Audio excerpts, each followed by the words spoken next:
Hello friends, welcome back to my channel. ఈరోజు recipe వచ్చేసి summer special రా మ్యాంగోతో jam ఎలా తయారు చేయాలో చూసేద్దాం రండి. ఇంట్లోనే ఎంతో ఈజీగా ఈ మ్యాంగో జామ్ అనేది మామిడి పండ్లతో కూడా చేసుకోవచ్చు, లేదా పచ్చి మామిడికాయలతో చేసుకోవాలి. సంవత్సరం పాటు నిల్వ ఉంటుంది. ఎంతో టేస్టీగా హోమ్ మేడ్ మామిడికాయ జామ్ ఎలా తయారు చేసుకోవాలో చూద్దాం. ఇది తీయగా పుల్లగా చాలా బాగుంటుంది. దానికి కావాల్సినవి ఫస్ట్ మామిడికాయలు కొంచెం స్వీట్గా ఉండే మామిడికాయలు తీసుకోవాలి. మరి పుల్లగా ఉండకూడదు. వీటిని కోత మామిడి పండ్లు అని అంటారు. ఈ మామిడి పండ్లని వాటర్లో వేసి నీట్గా కడుక్కొని ఒక క్లాత్తో తుడుచుకొని పెట్టుకోవాలి. మామిడికాయ పైన ఉన్న చెక్కునంతా కూడా తీసేసుకోవాలి, పీల్ చేయాలి. ఇలా చెక్కు తీసేసిన మామిడికాయల్ని తురుముకోవాలి. ఇప్పుడు ఒక గ్రేటర్ తీసుకొని ఇలా పీల్ చేసి పెట్టుకున్న ఈ మామిడికాయల్ని తురుముకోవాలి.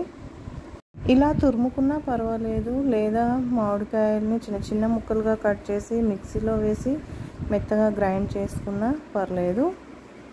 మిక్సీలో కంటే ఇలా తురుముకుంటేనే చాలా బాగుంటుంది. ఇలా తురుముకున్న మామిడి తురుముని పక్కన పెట్టుకోవాలి. నెక్స్ట్ ఒక బౌల్ తీసుకొని ఏదైనా ఒక కొలత కప్పుతో ఇలా కొలుచుకోవాలి. మామిడి తురుము ఏ కొలత కప్పుతో అయితే కొలుచుకున్నామో అదే కొలత కప్పుతో మనం సేమ్ క్వాంటిటీ చక్కెర కూడా యాడ్ చేసుకోవాలి. సుమారుగా నాకు 3 గిన్నెలు మామిడి తురుము వచ్చింది. అదే కొలత కప్పుతో సేమ్ చక్కెర కూడా మనం అంతే యాడ్ చేసుకోవాలి. స్వీట్ ఎక్కువ తినేవాళ్ళు షుగర్ ఇంకా కొంచెం యాడ్ చేసుకోవచ్చు. ఇలా షుగర్ యాడ్ చేశాక మొత్తం మిక్స్ చేసుకొని అలా కలిపి పక్కకు పెట్టుకోవాలి.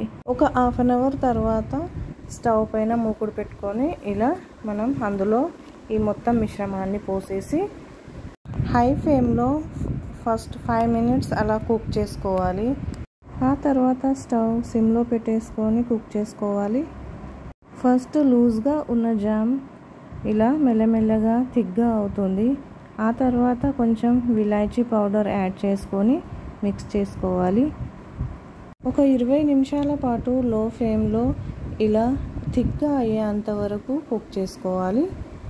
థిక్గా అయిందా లేదా అనేది ఇలా స్పూన్తో పట్టుకుంటే తెలుస్తుంది. జారి కింద పడితే థిక్గా అవనట్టు. ఇంకొంచెం సేపు అలా కలుపుకొని స్టవ్ ఆఫ్ చేసుకోవాలి. ఓకే, మ్యాంగో జామ్ రెడీ అయిపోయింది. చూసారు కదా, ఇంట్లోనే ఎంత సింపుల్గా చేసేసుకున్నామో. ఈ జామ్ చల్లారాక ఏదైనా ప్లాస్టిక్ డబ్బాలో కానీ లేదా జార్లో కానీ స్టోర్ చేసి ఫ్రిడ్జ్లో పెట్టుకోండి. 1 ఇయర్ పాటు నిల్వ ఉంటుంది. మరి ఈ వీడియో మీకు నచ్చిందని అనుకుంటున్నాను. మరి మీరు ట్రై చేసి తిని ఎలా ఉందో కామెంట్ బాక్స్లో కామెంట్ చేయండి. నా ఈ వీడియో కనుక మీకు నచ్చినట్టయితే like, share and subscribe. Bye. Stay tuned for more videos.